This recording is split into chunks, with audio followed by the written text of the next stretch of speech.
Ligi kuu ya soka nchini iliendelea hii leo Mathare United wakikabwa kiasi cha kupiga sare ya bao 1-1 dhidi ya Batoto ba Mungu Sofapaka katika mechi iliyosakata ugani Dandora jijini Nairobi. Katika mechi nyingine, Emmanuel Osoro alitikisa nyavu kuwasaidia FC Talanta kwa nyuka KCB bao 1-0.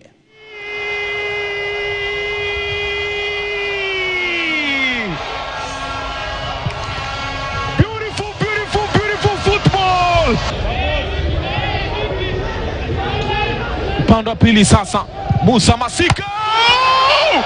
Oh my God! This is Musa Masika Wanyama. Kitu hatukuweza kufanya vizuri ni kuweza kufunga mabao. Na next time tukiwa on that najua tutaweza kufunga hizi games zinakuja. When we started the game hatukuwa tunafikiria tunaweza fanya substitutions za keeper, but dakika mwisho ilibidi tumewaste hiyo sub due to injury. So ya muhimu ni kwamba nachukua hiyo point moja then naenda kujenga kutoka kwa hiyo.